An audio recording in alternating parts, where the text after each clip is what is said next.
Bedtime Stories.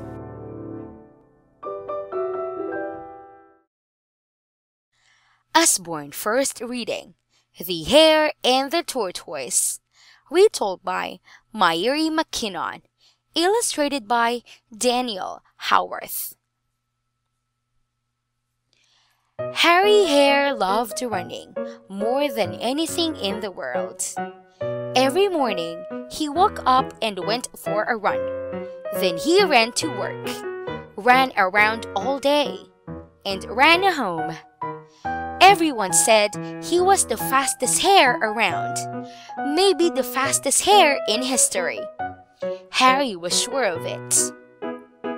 Tom Tortoise worked with Hare. All day long, he heard Hare boasting. He didn't think Hare was so special. Hare was always laughing at him. "Take your time, Tommy!" One morning, Hare was feeling very pleased with himself. He ran to work in record time. "I must be the fastest creature in the world," he boasted. "Let's have a race to prove it." Hare couldn't believe it when Tom Tortoise plodded over. "I'll race you, Hare," he said quietly. "Tommy, slow coach? Are you serious?" asked Hare. "You wouldn't even get started." "I mean it," said Tom. "Let's have the race next Saturday at 10 o'clock. You choose where to race." For the next few days, the animals talked about nothing else. The story was in all the newspapers. It was even on television. Hare trained extra hard. He woke up early in the mornings and went running in the evenings too. He knew he would win, but he wanted to win by miles. He chose a good long course for the race. Tom Tortoise didn't seem to be training at all. Perhaps he thought there was no point. At last, Saturday arrived. All Hare's friends came to watch him race. Tom's friends were there too, but they didn't look quite so happy. It was a beautiful day. Hare saw some television cameras and did a little running specially for them. Tom just kept on talking to his friends. Soon, it was time for the race to begin. Hare was already at the starting line. Tom slowly ambled over.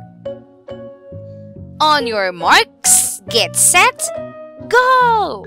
shouted the umpire.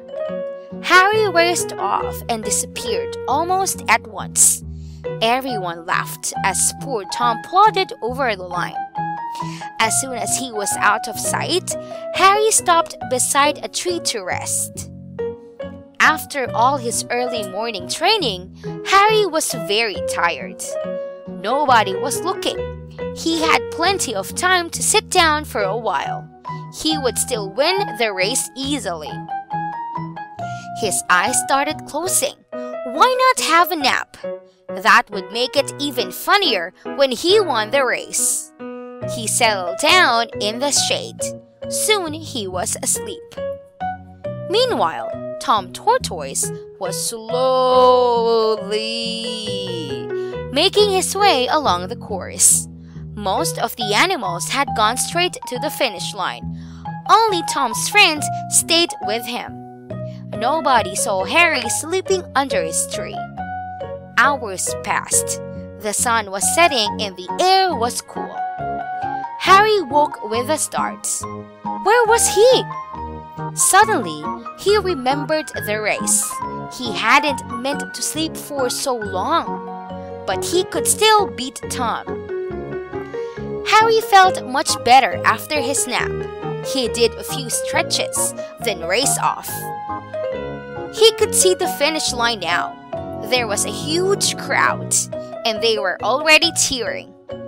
At that moment, he saw a small, brown shell shape coming up to the line. Harry felt cold all over. Surely that wasn't Tom? He ran faster than ever before. Yes, he could do it! The cheering grew louder and louder. Harry dived over the line, but he was too late. Tom Tortoise had won, and he didn't even look out of breath.